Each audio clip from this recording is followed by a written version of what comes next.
TRS ఓట్లను బీజేపీకి బదిలీ చేయడం వల్లే తెలంగాణ స్థానాల సంఖ్య అంచనాలకు తగ్గట్టు రాలేదని రాష్ట్ర కాంగ్రెస్ కురియన్ కమిటీ నివేదించింది. 2014లో 24% ఉన్న కాంగ్రెస్ ఓటర్లు లోక్సభ ఎన్నికల నాటికి 40% పెరిగినట్లు సీఎం రేవంత్ రెడ్డి కురియన్ కమిటీకి వెల్లడించారు. రాష్ట్రంలో లోక్సభ ఎన్నికల్లో ఓటమిపై నిజ నిర్ధారణకు వచ్చిన కురియన్ కమిటీ అభిప్రాయ సేకరణ ముగిసింది. రాష్ట్రంలో ఎంపీ ఎన్నికల్లో ఓటమిపై నిజ నిర్ధారణ కోసం కురియన్ కమిటీ హైదరాబాద్కు వచ్చింది. 2 రోజుల పాటు గాంధీ భవన్లో మకాం వేసిన కమిటీ సభ్యులు తొలి రోజు లోక్సభ ఎన్నికల్లో పోటీ చేసిన అభ్యర్థులు, గెలిచిన ఎంపీల ద్వారా అప్పటి రాజకీయ పరిణామాలు అడిగి తెలుసుకున్నారు.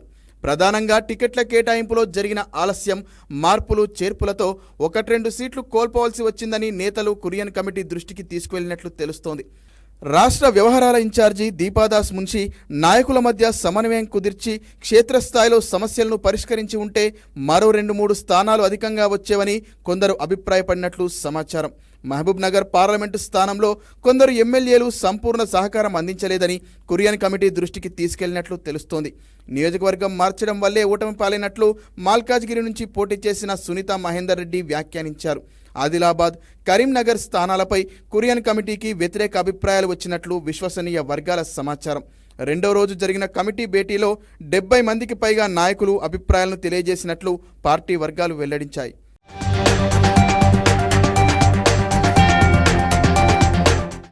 పర్యటనలో భాగంగా సీఎం రేవంత్ రెడ్డితో కురియన్ కమిటీ సమావేశమైంది. రాష్ట్ర కాంగ్రెస్ గురించి చెప్పడం సహా నియోజకవర్గాల వారీగా అక్కడి రాజకీయ పరిస్థితులను వివరించినట్లు సమాచారం. 2014 నుంచి 2024 వరకు రాష్ట్రంలో పార్టీ ఎలా ఉందో కళ్లకు కట్టినట్లు కమిటీకి ఓ నివేదిక అందించారు. రాష్ట్రం ఏర్పడినప్పటి నుంచి అంచెలంచెలుగా పార్టీ ఎలా పుంజుకుందో అందులో వెల్లడించారు. బీఆర్ఎస్ ఎలా పతనమైంది, బీజేపీ ఏ విధంగా బలం పుంజుకుందో వివరించారని తెలుస్తోంది.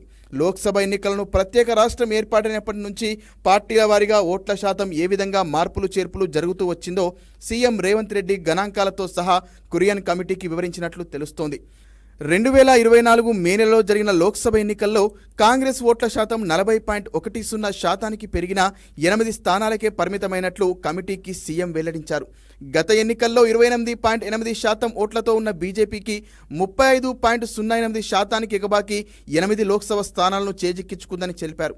2019 లోక్సభ ఎన్నికల్లో 41.7%గా ఉన్న బీఆర్ఎస్ ఓటర్లు బీజేపీకి బదిలీ కావడంతో బీఆర్ఎస్ ఓట్ల శాతం ఏకంగా 16.68%కి పడిపోయి ఒక్క స్థానం కూడా దక్కించుకోలేకపోయిందని కమిటీకి రేవంత్ రెడ్డి సూచించినట్లు తెలుస్తోంది. పార్టీ పరంగా రాష్ట్రంలో కాంగ్రెస్ బలపడుతున్నట్లు సీఎం రేవంత్ రెడ్డి గణాంకాలతో కూడిన నివేదిక కురియన్ కమిటీకి ఇచ్చారు. ఎమ్మెల్యేలు, నేతల వివరణతో కూడిన నివేదికను ఈ నెల 21న ఏఐసీసీకి కురియన్ కమిటీ సమర్పించనుంది.